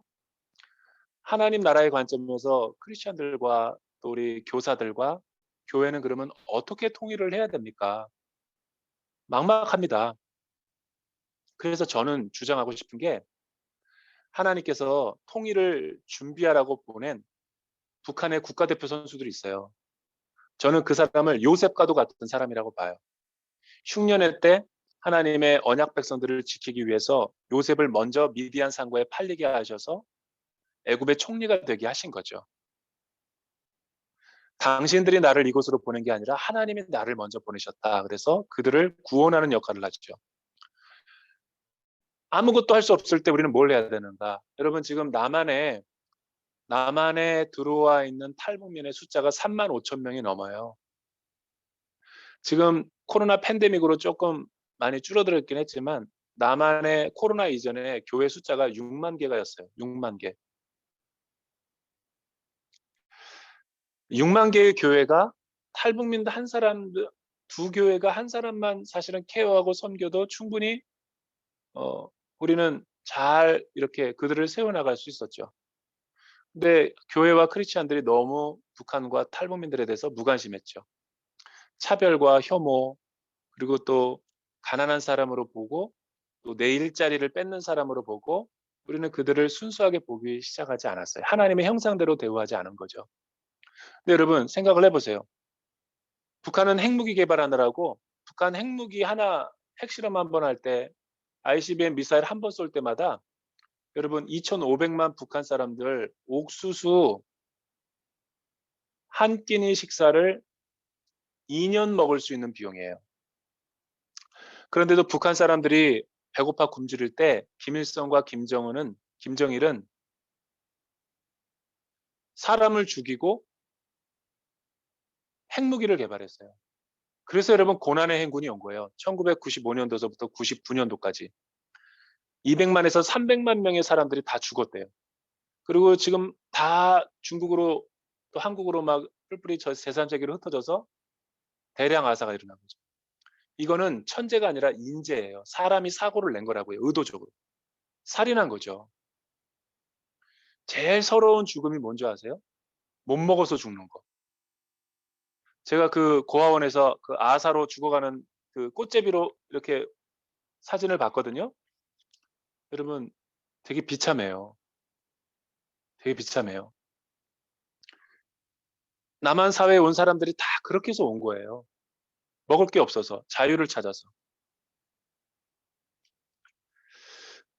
처음에 그 북한 사람들이 왔을 때 교회는 당황했어요. 언제 가장 많이 막 수천 명씩 쏟아져 왔냐면 95년도부터 갑자기 막 2000년도 초까지 매년마다 몇천 명씩 오는 거예요. 그 이전까지는 탈북민이라는 말이 없었어요. 귀순용사였죠. 귀순용사. 그냥 한두 명이 김만철 씨가 그냥 배 타고 오는 정도? 그런데 이렇게 집단으로 온 거는 처음이거든요. 한 번도 경험해보지 못한 남한 사회와 교회는 당황했죠. 정부도 당황했고. 그래서 뭐 정착금도 주고 집도 주고 뭐 여러 가지 사회복지를 하지만 해결이 안 됐어요. 그래서 사회적인 문제가 일어났던 거죠. 여러분 보통 인천공항에 와가지고 하나원에서 교육을 받고 남한 사회에서 활동할 수 있을 때까지가 한 3개월에서 6개월 걸려요. 사회화 운동. 그리고 나서는 그냥 독립적으로 살아야 되죠. 탈북민들은. 그런데 겪어본 사람들이지만 사실은 아프리카보다도 우리가 북한 사람들 잘 몰라요. 왜 모르냐면 아프리카는 언론과 미디어를 통해서 우리가 또 가보기도 하고 여행을 통해서 또 남한 사회에 많이 아프리카 사람들 와 있잖아요. 서로 얘기를 하면은 아프리카 문화가 어떤지 그래도 익숙해요. 저는 아프리카 한 번도 안 가봤거든요. 근데 아프리카는 내가 더 잘 아는데 아프리카보다 더 모르는 게 탈북민이에요. 왜냐하면 폐쇄가 돼 있었잖아요. 정보가 없어. 그래서 우리가 공부를 해야 되는 거예요. 여러분, 이 북한 사람들이 하나원이 끝나고 나서 이제 교회로 또 취직돼 가지고 직장으로 다 갔는데 다 그만두고 교회도 안 나오기 시작하는 거예요. 왜 그런가 봤더니 이 북한 사람들은 북한에서 배운 교육이 우리나라랑 완전히 틀려요. 그들은 주체 사상과 유물론으로 그냥 태어날 때부터 세뇌가 된 사람이에요. 겉으로는 우리나라 말 쓰고 겉으로는 우리와 얼굴 모양이 똑같지만 속은 완전히 달라요. 그리고 김일성이 어떤 신적인 존재라는 게 머리에 뼛속까지 깊이 박혀 있는 사람들이에요. 그리고 북한의 체제는 우리나라처럼 자유 체제가 아니에요. 세 가지 신분으로 있어요. 그러니까 제일 위에가 핵심 계층. 그 다음이 동요 계층. 그 다음이 적대 계층. 이제 일본과 해방 전쟁 벌이고 그 한국 6.25 전쟁에서 얼마나 국가에 공헌했느냐에 따라서 핵심, 동요, 적대 계급으로 나눈 거예요. 핵심 계층은 어디 있다고요? 북한이 안 무너지는 이유가 뭐죠? 평양에 다 있어요. 300만. 그래서 여러분 다 북한이 넘어가더라도 300만 인구는 뭉치잖아요. 배급도 다 틀려요. 그리고 아무 지역이나 함경남도 북도 신의주 움직일 수도 없어요. 통행증이 있어야 돼요. 그러니까 북한 사람들이 북한을 제일 몰라요. 왜냐하면 자기가 살던 곳에만 있다 보니까. 왜냐하면 철저하게 보안과 감시 체제이기 때문에. 이런 신분 계급이다. 그리고 잘못된 역사의식을 가져요. 북한 사람들은 늘 정치 얘기하면 남한이 먼저 침략했다라는 거예요, 북한을. 잘못 배웠으니까. 그리고 여러분 정치범 수용소에는 뭐 나중에 이제 통일되면 알겠지만 엄청날 거예요, 인권유린이. 뭐 정치범 수용소 체제에 반대하는 사람 다 이렇게 감옥에 가둬가지고 인권유린하고 죽이잖아요. 그러니까 견고하죠, 북한이. 그리고 거기에서 탈북해 나온 사람들 보면 다 그런 트라우마가 있죠. 그러니까 북한 사람들이 그렇게 상처가 많은 사람들이라는 거예요. 여러분 남한에 온 3만 5천 명의 사람들은 그냥 온 사람들이 아니에요. 다 이런 사연을 갖고 온 사람들이에요. 그런데 이들이 처음 왔을 때 세 가지의 교회의 태도가 있었어요. 우리는 모르니까 경험을 안 해봤으니까 다 교회에다가 보내주길래 교회에서 우리 남한 사람들과 함께 같이 살게 했어요. 예배 드리고. 그러고 나서 그냥 펠로우십 교제 나누라고 스낵 같은 거, 간식 같은 거 자기네들 밥 먹을 수 있도록 이렇게 물질적인 지원을 해줬죠. 그 다음 페이지 한번 넘어봐 주세요. 다음. 남한교회 중심으로 해서 북한 사람들을 수용한 공동체가 생긴 거예요. 소망교회, 영락교회 가보면 처음엔 잘 몰랐어요. 그냥 우리랑 남한 사람들이랑 똑같으니까 같이 예배 드렸고 그냥 쉬는 시간에 그들 같이 교제 나누도록 이렇게 물질적인 지원해 줬어요. 장학금도. 근데 이들이 너무 이질적이니까 문화가 말투도 다르고 태도도 다르고 그러니까 남한 사람들이 굉장히 힘든 거예요. 그리고 차별한다 그러고. 그래서 남한 사람들이랑 같이 못 예배드린다 그래서 자기네들끼리 나와서 교회를 개척했어요. 북한 사람들 탈북민들 중심으로 해서 탈북민 목사를 통해 가지고 우리가 같은 고향 사람들끼리 교회 만들겠다. 이 다음이 이제 탈북민 중심 공동체인 거예요. 다음 페이지. 교회. 그래서 자기네들끼리 예배를 드렸어요. 근데 처음엔 잘하는 것 같아. 근데 거기서도 분열하는 거예요. 왜 분열하겠어요? 여러분 신학이 되게 빈약하죠. 그리고 또 물질적으로 다 가난해요. 또 어떻게 교회가 유지되겠어요? 그러니까 또 막 서로 싸워요. 네가 올래 내가 올래. 그래서 이건 아니다 싶어서 그 다음 페이지 보면 차라리 이제 한국 교회가 깨어나기 시작한 거죠. 우리가 이것저것 다 해보니까 안 되겠다. 차라리 남한 사람들 3명, 그다음에 북한 사람 1명 그래서 한 이렇게 3대 1로 해서 왜냐면 혼자 북한 사람들을 케어하고 사랑하고 돕는 거는 지쳐요. 그리고 떨어져 나가요. 아무리 북한을 잘 공부하고 이해하더라도 북한 사람 한 사람 케어하기가 되게 힘들거든요. 그래서 이들을 서로 남북한 통일이 됐다 생각해가지고 같이 예배 공동체를 만들자. 그래서 이렇게 해서 만들어진 공동체가 남북한 통일 공동체인 거예요. 그러니까 남한에 존재하는 탈북민과 같이 예배드리는 공동체는 이 3가지 공동체밖에 없어요.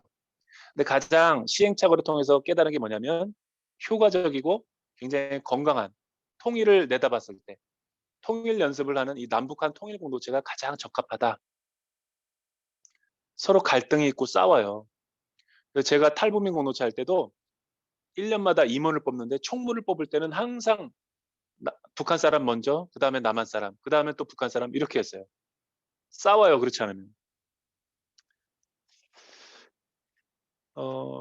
그러면 이제 통일은 그러면 언제 어떻게 이런 남북한 통일 공동체를 하나님의 뜻 가운데서 잘 남한은 북한을 이해하고 북한 사람은 남한을 공부하면서 서로 하나가 될 때 우리가 서로에 대해서 기도하면서 언젠가 주님이 우리에게 선물로 주실 제사장 국가가 되기 위해서 그 비전을 놓고 신실하게 섬길 때 저는 탈북민들이 통일의 중거점이고 지렛대라고 봐요. 마중물이라고 봐요. 왜 그럴까요? 여러분 생각해 보세요. 3만 5천만 명이 통일이 된 지금 상황에서 이들과 하나 되지 못하는데 2,500만 명과 어떻게 통일을 돼요? 통일은 절대로 38선이 무너진다고 정치적으로 경제적으로 흡수 통일한다고 통일이 되는 게 아니에요. 사람의 통일이 가장 중요한 거예요. 마음의 통일이 가장 중요한 거예요. 남한과 남한 사람들이 세대 간의 통일에 대한 합의점을 찾아야 되고 그다음에 2,500만 북한 사람들도 통일을 하자. 이런 담론이 형성될 때 통일이 무르익게 되는 거예요. 그러면 독일 통일을 교훈을 우리가 배울 필요가 있죠. 왜냐하면 리트머스 시험지니까. 독일 통일을 보면 되게 신비한 게요. 동독에서 기도 운동이 일어났어요. 성 니콜라이 교회에서 매주 월요일마다 모여가지고 저는 안양제일교회 우리 교육부가 이렇게 되기를 주님의 이름으로 축복합니다. 월요일마다 통일을 위해서 기도했어요. 통일이 되기 훨씬 이전부터. 그냥 하나님의 나라의 관점에서. 그랬는데 놀랍게도 베를린 장벽이 그 다음 페이지 보면 1989년 11월 9일 날 일어난 거예요. 근데 이것도 되게 재밌어요. 동독에 그 여행 자유화 문제 막 이렇게 이산가족 찾기 운동 하냐 마냐 막 이런 걸로 옥신각신했거든요. 독일도. 서독과 동독이. 근데 동독의 샤보스키라고 하는 그 국가 공산당 대변인이죠. 그 사람이 밤에 술을 좀 많이 마셨나 봐요. 술을 먹다가 외신 기자들이 질문했을 때 언제부터 자유 여행을 할 수 있습니까? 허락 안 받아도 인권적인 어떤 차원에서 인도주의적인 차원에서 막 했는데 술 기운에 말을 실수를 해버려요. 원하면 언제든지 지금부터 right now 그러고 버린 거예요. 근데 그게 이탈리아 기자의 외신을 타고 전 세계로 타전이 돼버렸어요. 공식적인 게 아닌데. 근데 이 라디오 방송을 듣던 사람들이 다 베를린 장벽에 오면서부터 무너져 버린 거예요. 손을 쓸 수가 없었어요. 베를린 장벽 자기네들끼리 망치로 무너뜨린 거예요. 국민들이. 그러니까 한 사람의 말실수로. 저는 근데 그게 하나님의 섭리라고 봐요. 오랫동안 니콜라이 교회가 기도해서 하나님이 그렇게 선물로 주신 거죠. 그러고 나서 또 1년 뒤에 준비위원회가 구성되고 독일 통일을 역사적으로 10월 3일 날 90년도에 일어난 거죠. 얼마나 놀랍습니까? 여러분 그 다음 페이지를 한번 보여주실래요? 그런데 결과적으로는 선물이지만 사실은 동독과 서독은 그 이전에 26년 동안 무슨 일을 하고 있었느냐 분단되고 나서 독일 서독 교회가 굉장히 정치인들이 노력을 많이 했어요. 서독 국민들도. 프라이카우프라는 게 있어요. 자유를 산다. 그러니까 서독 국민들이 경제적으로 잘 사니까 26년 동안에 한 사람당 한 5천만 원 정도로 이 동독에 또 서독에 있는 서로 동독과 서독의 어떤 그 간첩들이 있을 거 아니에요? 반체제 인사운동들 다 돈 주고 산 거예요. 그러니까 그 사람에 대한 왜냐하면 동독은 가난하니까 돈을 주고 변호사나 민간단체를 통해서 그 사람들을 자꾸만 서독으로 데려온 거예요. 그 인원이 3만 4천 명 정도 되는 거예요. 여러분 지금 와 있는 탈북민 숫자랑 거의 똑같아요. 지금 중국에서 주민등록 공민증 없이 여권 없이 시골에 죽는 남자들과 장애인들과 결혼하여 있는 사람들이 고아들이 20만 명이 넘는데요. 고아. 나는 그 사람들을 다 우리가 사와야 된다고 봐요. 그 다음 페이지. 64년도부터 89년도까지 36억 6,400만 마르크, 3,775명을 사왔어요. 여러분, 이게 왜 중요해요? 탈북민들을 잘 해줘야지 탈북민들은 지금도 북한에 있는 가족과 친인척들이랑 전화로 연락하고 송금도 해요. 남한 사회에 와 보니까 북한 우리를 탈북민들을 교회가 잘 섬겨주더라. 안양제일교회가 잘 섬겨주더라. 통일해야 된다. 이렇게 분위기가 무르익겠죠. 또 90년만 아니라 원심력도 있었어요. 동방정책이라서 우리 다음 페이지 독일 통일의 초석을 다진 빌리 브란트 총리가 있었어요. 다 통일이 뭐 반대할 때도 여러분 영국, 프랑스 외국이 2차 세계대전 전범 국가인 독일이 통일되는 걸 좋아하겠어요? 다 반대하지. 뭐 중국이 지금 찬성합니까? 일본이 찬성합니까? 미국이 찬성합니까? 소련이 찬성합니까? 러시아가 찬성합니까? 아무도 안 해요. 한반도가 통일되면 강대국이 되니까. 근데 빌리 브란트 같은 총리가 있어야 돼요. 계속 벽돌 한 장 한 장 쌓는 마음으로 설득을 했어요. 비전을 제시하고. 우리가 핵무기 갖지 않는다. 비무장. 그 다음 페이지. 하나님 나라 복음과 통일한국을 보면 그 다음 페이지 보면 그리스도인의 책임과 교회의 역할이 뭔지 알 수 있어요. 여러분 사람의 통일과 마음 통일이 가장 중요한 거예요. 제가 계속 강조하지만 한국 교회가 지금 와 있는 탈북민도 케어를 못하고 관심도 없고 북한에 대해서 알지도 않고 북한 선교도 안 하고 심지어는 저기 땅굴이나 조중 변경 지역이라든가 어디 북한도 한번 연변과 압록강과 두만강도 가보지도 않으면서 기도도 안 하면서 맨날 그냥 뭐 통일을 주시옵소서. 그게 마음이 통일되겠어요? 하나님 나라 제사장 국가 되기 위해서는 기도가 필요합니다. 그 다음 장 보면요. 제가 결론으로 내릴게요. 우리 안양제일교회의 성도님들과 우리 또 교육부 미래 세대에 배우고 섬기자, 그리고 다음 세대 신앙 익기, 신앙 전수를 우리가 어떻게 할 수 있을까? 청소년들에게 통일 교육을 한번 시켜보는 게 어떤가? 이들은 마음이 너무 순수해서요. 그대로 빨아들여요. 나는 이런 순수한 다니엘과 같은 지체들의 기도를 하나님 응답해 줄 것 같아. 그리고 기도만 하는 게 아니라 소명을 갖고 대학에 들어갈 전공, 뭐 뭐든지 돼요. 정치, 경제, 사회, 문화, 부동산, 예술. 나는 제가 탈북민들 어떤 지체가 국문과에 들어간 사람 봤어요. 왜 국문과 들어가냐? 그랬더니 북한의 조금 말을 표준 문법으로 바꿔주고 싶어서 통일 이후에. 그리고 어떤 지체는 부동산학과를 갔어요. 건국대. 왜 갔냐니까? 자기는 통일 토지 이게 법이 잘못돼서 통일 이후에 요거에 좀 헌신하기 위해서. 자기는 북한 어린이들 타가소에 가면 되게 북한 애들이 못 먹는데 이런 거를 좀 잘 우리 영양학으로 가서 좀 도와줄 수 있겠다. 또 자기는 철도학과를 갖고 싶대요. 북한의 철도가 너무 열악하거든요, 도로가. 그래서 이런 간접 자본에 좀 헌신하고 싶다. 자기는 법학과를 가고 싶다. 나는 음악으로 북한 지체들을 치유하고 싶다. 제발 하지 말게요, 여러분. 교회 건물 짓는다고 하지 마세요. 김일성 주체사상 연구소가 몇 개 있는지 아세요? 공식적으로 북한에 4만 개가 넘어요. 여러분, 통일이 되면 막 지금 교회 지으려고 건물 지으려고 지금 교단별로 있는데 그럴 필요가 없어요. 주체사상 연구소에다가 십자가만 꽂으면 거기가 교회가 되는 거예요. 사람의 통일이 중요한 거예요. 그리고 하나님 나라에 자기가 뭘로 쓰임 받을 수 있는지 기도하면서 스페셜리스트, 전공자가 돼야 되는 거예요. 그 다음 페이지 보면 그래서 통일 이후에 하나님 나라를 위한 각계 계층의 전문가가 필요하다. 다음 페이지. 정치, 사회, 경제, 문화, 의료, 간호사나 의사 이거 되게 요긴하거든요. 특히 코로나 팬데믹 이후에 북한이 지금 얼마나 영양과 이런 어떤 바이러스에 취약한지 알겠죠? 이런 것도 좋은 접촉점이 될 것 같아요.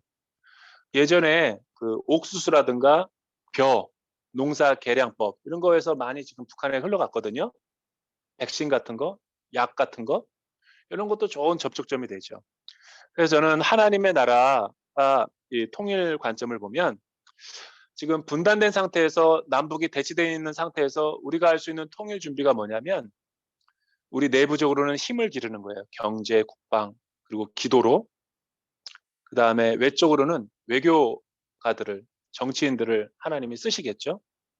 교회나 크리스천들 리더들이 뭘 해야 되냐면 다음 세대, 차세대 북한에 대해서 진짜 모르거든요.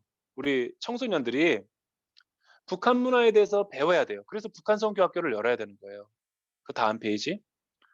북한 문화에 대한 관심, 어서와 북한은 처음이지, 뭐 이런 거 세상에서 이런 거 많이 해요.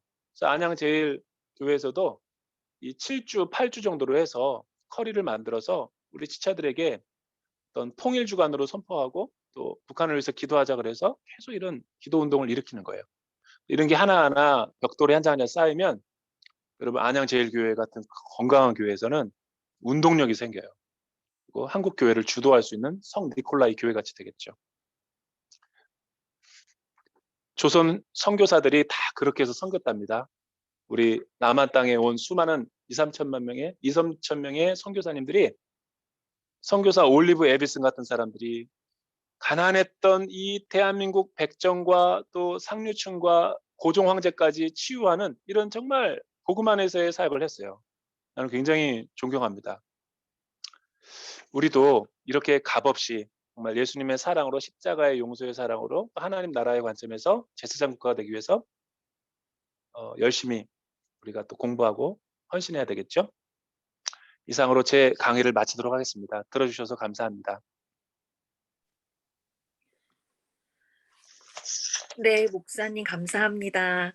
저희 많이 다 잘 들으셨을 텐데요. 시간이 좀 많이 남진 않았지만 그래도 질문하시고 싶은 분들 한 두세 분 질의응답 시간 좀 가지면 좋겠습니다. 질문하실 분들은 음소거 해제하시고 바로 질문해 주시면 될 것 같아요.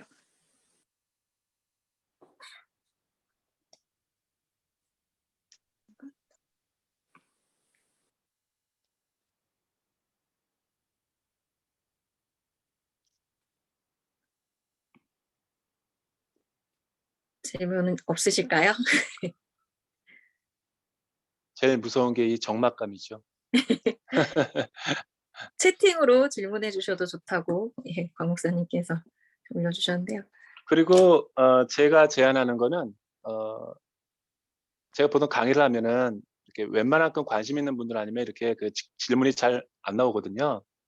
그러니까 제 이메일을 가르쳐 드릴게요. 전화번호 곽상원 목사님에게. 그러면 이제 뭐든지 제가 아는 범위 내에서 이메일이든 카톡으로든 성심껏 제가 답변해 드릴게요. 선생님 저 질문 하나 있는데요. 그럼 네네네네. 아까 그 말씀하신 그 프라이카우프라는 게 자유를 산다. 그 네네. 정치인들 중심으로 일어났다고 했는데 그게 국가적으로 진행이 됐던 건가요?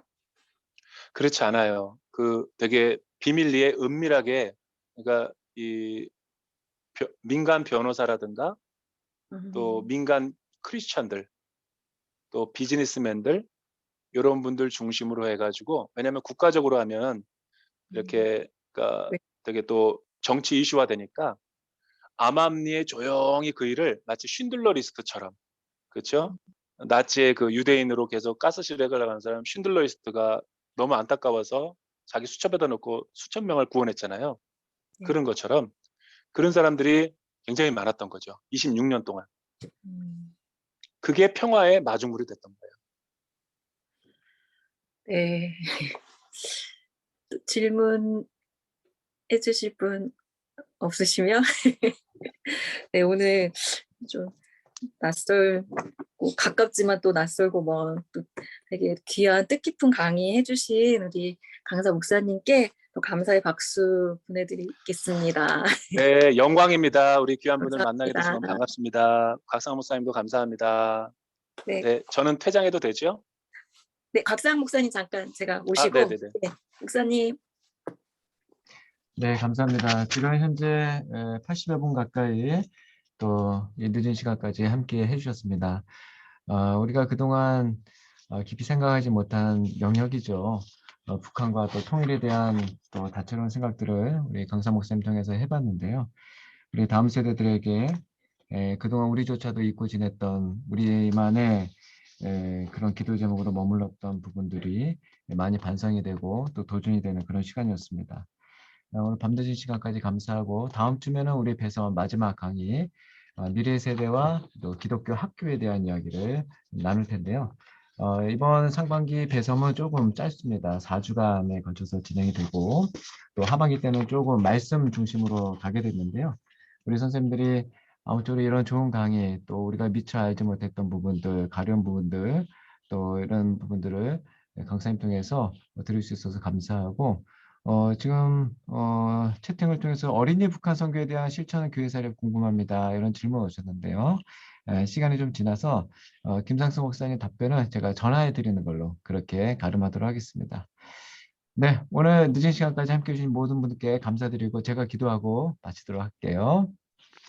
하나님 아버지 감사합니다. 이미 이 땅에 들어온 3만 5천 명의 탈북민을 우리가 잊고 지냈습니다. 이제 그들의 마음을 얻고 또 하나님 나라의 또 제사장 국가로서 우리가 준비해야 될 부분들 하나하나 벽돌을 쌓는 마음으로 준비케 하시어서 성리콜레 같은 교회로서 통일을 준비하고 하나님 나라를 준비하는 저희 모두가 되도록 인도해 주시고 우리 안양제교회 교육부가 이를 위하여서 사람의 통일, 마음의 통일을 이루는 귀한 하나님의 사역을 잘 감당케 하옵소서. 주체사상 연구소가 또 십자가가 꽂혀 있는 교회가 될 그날을 마음에 소망하며 또 이 시대를 분별하며 하루하루를 견고한 말씀 가운데서 보내는 저희 모두가 되도록 인도하여 주시옵소서. 존귀하신 예수 그리스도의 이름으로 감사 기도 올려옵나이다. 아멘. 아멘. 감사합니다, 선생님들. 안녕히 주무세요. 감사합니다. 네. 감사합니다.